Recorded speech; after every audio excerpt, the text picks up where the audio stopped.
मुदस्सिर आप हमारे साथ बने रहिए, इरशाद आप भी हमारे साथ बने रहिए। एक और अहम खबर पर नजर बनी हुई है, दुर्गा भवन का उद्घाटन समारोह और एलजी मनोज सिन्हा यहां पर संबोधित कर रहे हैं। ये कहते हुए कि या देवी सर्वभूतेषु शक्ति रूपेण संस्था नमस्तस्यै नमस्तस्यै नमस्तस्यै नमो नमः। ये 18 अगस्त 2021 को दुर्गा भवन के शिलान्यास का कार्यक्रम आयोजित हुआ था। सितंबर 20 की जो बैठक हुई थी श्राइन बोर्ड की, उसमें फैसला लिया गया था। उस समय रमेश कुमार जी हमारे सीईओ हुआ करते थे, कई माननीय सदस्य उस समय भी थे। जब बातचीत हो रही थी तो मैंने आग्रह किया था कि काम 1 वर्ष में पूरा करना है। मैं जानता था कि कठिनाइयां भी हैं, टोपोग्राफी भी कठिन है, ऊपर मटेरियल पहुंचाना भी एक दुष्कर कार्य है। बावजूद इसके 1 वर्ष की समय सीमा इसलिए रख रहा था कि 1.5 वर्ष में बन जाए। संस्कृत के एक बड़े विद्वान हुए, उनका नाम आप में से अनेक लोग सुने होंगे, भवभूत। मुझे लगता है कालिदास के बाद भवभूत से बड़ा विद्वान संस्कृत का कोई हुआ नहीं। एक छोटा वाक्य मैं बताता हूं। बड़े कुशाग्र बुद्धि के थे।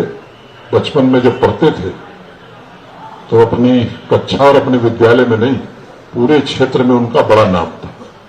लेकिन जब वो घर आते थे तो उनके पिताजी बराबर डांटते थे कि पता नहीं है क्या होगा। तो एक दिन भवभूत को बहुत गुस्सा आया, कहा कि मैं हर परीक्षा में प्रथम स्थान प्राप्त करता हूं, पूरे क्षेत्र में मेरी सबसे ज्यादा प्रतिष्ठा है, बावजूद मेरे पिताजी रोज मुझे डांटते हैं। तो उन्होंने तय किया कि आज अपने पिताजी की हत्या कर दूंगा। और यहां हम लोगों के यहां यूपी बिहार में जैसे गणासा कहते हैं हम लोग, आप लोग कुछ फावड़ा तलवार टाइप समझ लीजिए। तो रसोई घर में उनके पिताजी भोजन कर रहे थे, माताजी भोजन करा रही थी। तो माताजी ने कहा कि क्यों डांटते हैं? उन्होंने कहा कि डांटने का ही असर है कि वो इतना अच्छा हो सका, मैं चाहता हूं कि और अच्छा बने। तब बड़ा पश्चाताप हुआ भवभूत को, और जब पिताजी बाहर निकले तो वो पैर पर गिर करके उन्होंने माफी मांगी, कही कि मेरे अंदर एक बड़ी दुर्भावना आ गई थी, मैंने ऐसा ऐसा फैसला किया था, तो मैं चाहता हूं कि प्रायश्चित मैं करूं। तो मुझे आप बताइए कैसे प्रायश्चित हो? तो पिताजी ने कहा कि ऐसा करो कि ससुराल में जाओ और बकरी चराओ। अब इससे बड़ा अपमान कुछ हो नहीं सकता है उस जमाने में। तो गए, बकरी चराने लगे, और वहीं पेड़ पत्तों पर उन्होंने संस्कृत का सबसे बड़ा महाकाव्य लिखा। तो जब 1 वर्ष में कह रहा था तो मैं जानता था कि इसमें थोड़ी देर होगी, लेकिन उस पीछे का भाव यही था कि जल्दी से जल्दी पूरा हो। जो भक्त हैं देश भर से, दुनिया भर से जो श्रद्धालु आते हैं, उन्हें एक सुविधा दी जा सके। भौगोलिक परिस्थिति, कोरोना, मानसून, कई कारण रहे हैं। नवरात्रों की भीड़, दर्शनार्थियों की बढ़ती हुई संख्या, इन सबका भी योगदान रहा है समय सीमा को बढ़ाने में। लेकिन प्रतिकूल परिस्थितियों में भी पूरी श्रद्धा और तन्मयता से जिन लोगों ने भी इस कार्य में अपना योगदान दिया है, और मैं मानता हूं कि सबसे बड़ा चमत्कार तो माता वैष्णो देवी का आशीर्वाद ही है, जिसके कारण ये भवन पूरा हो सका है। माता की शक्ति, उनकी अलौकिक ऊर्जा और आशीर्वाद से ही ये काम संपन्न हुआ है। आज बड़ा शुभ दिन भी है, कृष्ण एकादशी है। जब मैं चर्चा कर रहा था तो सुझाव एक आया कि 22 मार्च को इसका शुभारंभ किया जाए। 22 से ही नवरात्र शुरू हो रहा है। फिर शास्त्री जी से मैंने कहा कि नहीं, 22 के पहले किया जाए, कोई शुभ मुहूर्त निकालिए। तो इन्होंने कहा कि नहीं, 18 को किया जा सकता है। इसलिए आज ये 18 को हुआ, ताकि आने वाले नवरात्र में जो भी भक्त आएंगे देश भर से या बाहर से, उनको एक अच्छी सुविधा हम दे सकेंगे। अब सभी सुविधाओं से युक्त, और मुझे लगता है कि सनातन संस्कृति के प्रतीक के रूप में इस भवन को श्रद्धालुओं के लिए हम सब समर्पित करते हैं। जैसा हमारे मुख्य कार्यकारी अधिकारी ने बताया कि 3000 श्रद्धालु यहां अब रुक सकेंगे। 16 सूट, 17 पेड डॉर्मेटरीज, 27 निःशुल्क डॉर्मेटरीज की व्यवस्था की गई है। रिसेप्शन, प्रसाद काउंटर तथा टेरेस पर, जैसा इन्होंने बताया, तृप्ति भोजनालय भक्तों के लिए उपलब्ध रहेगा, जो भवन की भव्यता को बढ़ाएगा।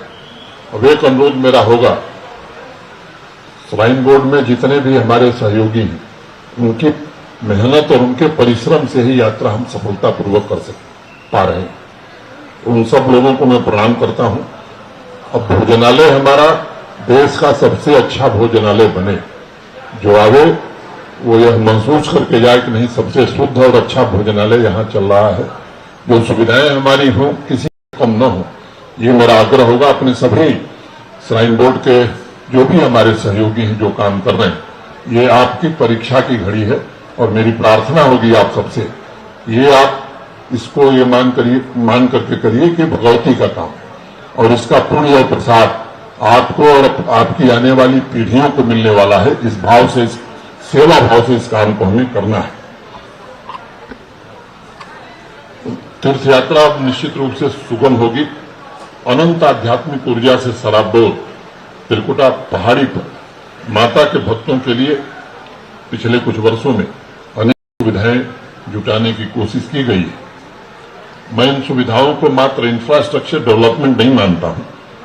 मुझे लगता है कि ये दायित्व है बोर्ड का कि प्राचीन सनातन परंपरा को और समृद्ध बनाया जाए और माता की सेवा के लिए आने वाले भक्तों की यात्रा को जितना हम सुगम बना सकेंगे, मैं समझता हूं उतना ही बेहतर होगा। मैं जानता हूं कि देश नहीं, देश के बाहर से भी अनेक देशों से लोग आते हैं, अनेक सीनियर सिटीजन, बुजुर्ग लोग आते हैं। बड़ी कठिनाई होती है दुर्गम रास्तों पर, उनके लिए संभव नहीं होता है कि वो अर्धकुमारी तक भी घोड़े पर आ सके। हेलीकॉप्टर की सुविधा सीमित है, 1000 लोगों को प्रतिदिन मिलती है। बैटरी कार अर्धकुमारी से उपलब्ध है। ऐसे अनेक दिव्यांग भाई बहन मुझे मिलते हैं और पिछले कुछ वर्षों में अनेक प्रकार के काम हुए। RFID की सुविधा उपलब्ध कराई गई है, टोनी सर्विसेज को भी उससे जोड़ दिया गया है। लेकिन नीचे से अर्धकुमारी तक आना ढेर सारे लोगों के लिए चुनौती है और इसलिए विचार आया था कि एक रोपवे का निर्माण होना चाहिए। मैं उन साथियों से जो इस दर्द को नहीं समझते और खासतौर से कटरा के स्थानीय निवासियों, व्यापारियों, उनसे मैं कहना चाहता हूं कि आपके व्यापार पर, आपकी आर्थिक स्थिति पर कोई प्रभाव नहीं पड़ने वाला है, इसका यकीन मानिए। मैं बहुत जिम्मेदारी से बात कहने वाला हूं। लेकिन आपके बारे में देश और दुनिया में क्या धारणा जाएगी, इसके बारे में भी आत्मचिंतन करने की आवश्यकता है। ऐसे लोग आते हैं जिनमें अटूट श्रद्धा है लेकिन पहुंच नहीं पाते। इस बात का हम आपको भरोसा देते हैं कि आपकी आर्थिक स्थिति पर बिना प्रभाव पड़े ये व्यवस्था हमें करनी ही होगी और करनी चाहिए। आपकी चिंताओं को ध्यान में रखते हुए डिविजनल कमिश्नर, हमारे CEO, बोर्ड के 2 सदस्य, एक समिति हमने गठित की है जो आपसे चर्चा करेगी। लेकिन मैं आपसे व्यक्तिगत रूप से निवेदन करना चाहता हूं कि संख्या पर कोई फर्क नहीं पड़ने वाला है। जो औसतन 20,000 लोग, 25,000 लोग दर्शन कर रहे थे, वो संख्या 30,000 हो गई है और यकीन मानिए 23 में यह संख्या 35,000 प्रतिदिन जरूर क्रॉस करने वाली है। इसलिए आप भी, आपके जो सुझाव होंगे वो समिति जरूर विचार करेगी। आपका कोई अच्छा सुझाव होगा हम जरूर मानेंगे। लेकिन मुझे लगता है कि इसमें, और व्यक्तिगत रूप से जब मैं बात करता हूं तो सब लोग कहते हैं साहब बहुत बढ़िया काम हो रहा, होना चाहिए। और जब सामूहिक रूप से आते हैं तो कहते हैं साहब ऐसे ही हुआ था जब पहली बार ट्रेन आई थी यहाँ, उस समय मैं रेल राज्य मंत्री था। माननीय प्रधानमंत्री जी के साथ मुझे आने का सौभाग्य मिला था कटरा तक जब ट्रेन आई थी। जम्मू वासियों को बड़ी चिंता हुई थी, बड़ा विरोध जम्मू में हो रहा था कि ट्रेन नहीं जानी चाहिए कटरा। अब अगर जम्मू की बात मानी गई होती तो कटरा के लोगों का क्या होता। मुझे लगता है कि हम अपने हितों के विकास को नहीं रोक सकते और ये बात सबको ध्यान में रखनी चाहिए। जम्मू में भी यात्री बढ़े, देश भर से लोग आने, इसके उपाय हम लोगों ने किए हैं। अभी जून महीने में तिरुपति देवस्थानम का मंदिर बनकर के तैयार हो जाएगा। वहां का जम्मू जो लंबे समय से सुनते ही आ रहे थे यहाँ के लोग, इस अप्रैल महीने के अंत तक बन जाएगा। अब देख रहे हैं आप सुचेतगढ़ में बड़ी संख्या में लोग रिट्रीट सेरेमनी में शामिल हो रहे हैं। 4 लेन की सड़क वो बन रही, वहां की संख्या, इस तरह के अनेक काम जम्मू शहर में भी हो। तो मुझे लगता है आने वाले समय में शीघ्र ही शिवखोड़ी भगवान शंकर के मंदिर के नए काम का शुभारंभ भी होने वाला है। रमेश जी ने एक तिथि आने वाले दिनों में तय करेंगे। तो शिवखोड़ी में भी जो श्रद्धालु जाते हैं, भगवान शंकर भोलेनाथ के जो भक्त जाते हैं, तो एक ही रास्ता है जाने और आने का। अब उससे भी यहां की तरफ बनाने की कोशिश हम लोग करेंगे कि यात्री एक तरफ से जाएगा, दूसरी तरफ से उतरेगा, और बाकी सुविधाएं निरंतर वहां भी बढ़े, इसकी कोशिश हो रही है। मैं सीसीटीवी का भी एक मजबूत नेटवर्क यहां करीब 500 सीसीटीवी के साथ बनाया है। और 12 दिसंबर की जो बोर्ड की मीटिंग हुई थी, उसमें एक महत्वपूर्ण फैसला इंटरप्राइज रिसोर्स प्लानिंग के प्रोजेक्ट को भी मंजूरी दी गई थी।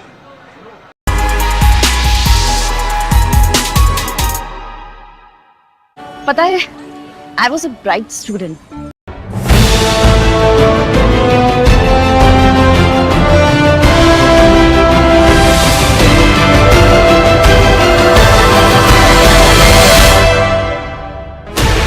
$16 channels, 15 languages, 26 states, 1,200 plus reporters, 67 plus crore viewers. India's largest news network, News 18 Network.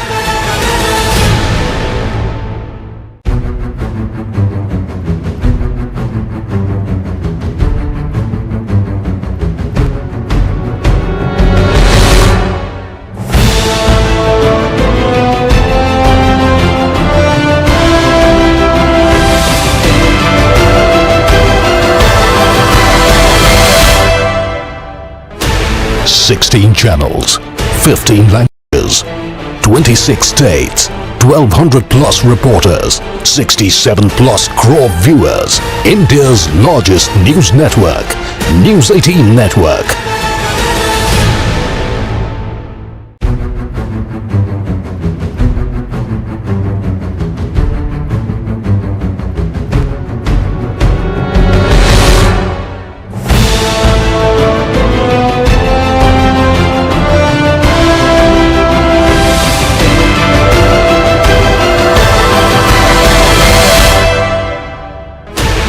$16 channels, 15 languages, 26 states, 12 square foot 70,000।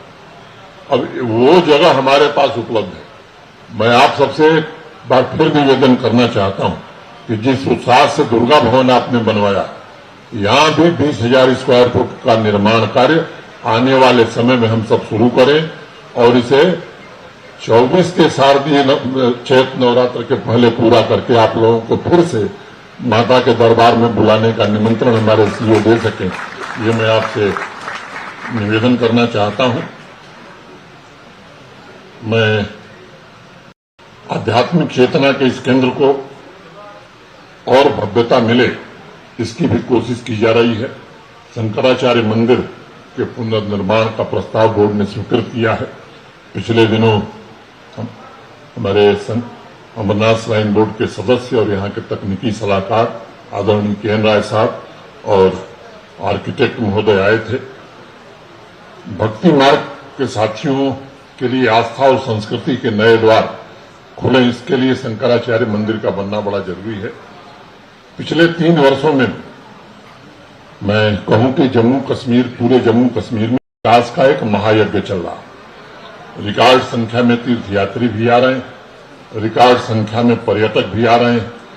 इस मिट्टी ने जन आकांक्षाओं को पूरा करके जम्मू कश्मीर के उज्जवल भविष्य का मार्ग प्रशस्त करने का संकल्प लिया है और नए भारत के निर्माण में जम्मू कश्मीर भी किसी से पीछे न रहे, ऐसा विश्वास यहाँ के नौजवानों में आया है।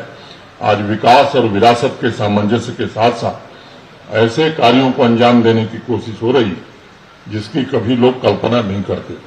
तमाम दिक्कतों, कठिनाइयों, चुनौतियों के बावजूद इन कार्यों के लिए तय किए जा रहे जो मानक हैं, आने वाली पीढ़ियां अवश्य इसका लाभ उठाएंगी। स्थानीय नागरिक, व्यापारी और तीर्थयात्री सभी के जीवन में बेहतर संसाधन हमारी प्राथमिकता है। मेरा सभी नागरिकों से आग्रह है, माता के आशीर्वाद निरंतर हम सब बरसते रहें। उनकी कृपा शक्ति से हम सब नैतिक मूल्यों पर चलना सीखें, जिससे सिर्फ व्यक्तिगत ही नहीं बल्कि समाज का भी उत्थान हो। मैं माता वैष्णो देवी से प्रार्थना करता हूं कि हमारे समाज में भ्रातृत्व एवं करुणा की भावना भी मजबूत हो। इतनी ही बात कह के आप सबके प्रति हृदय की असीम गहराइयों से कृतज्ञता व्यक्त करता हुआ मैं अपनी बात पूरी करता हूं। जय माता दी। ओम सर्वमंगल मांगले शिवे सर्वार्थ साधिके शरणे त्र्यंबके गौरी नारायणी नमस्तुते। धन्यवाद महोदय। हमारे साथ बहुत से श्रद्धालु मौजूद हैं जिन्होंने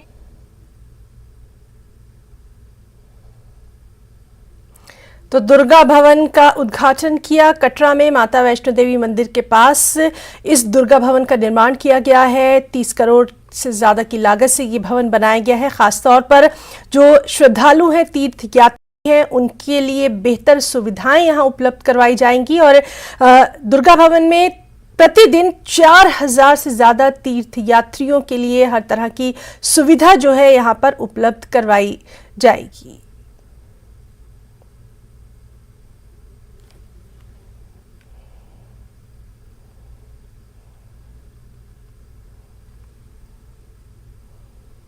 यहाँ रुकना चाहेंगे एक छोटे से ब्रेक के लिए।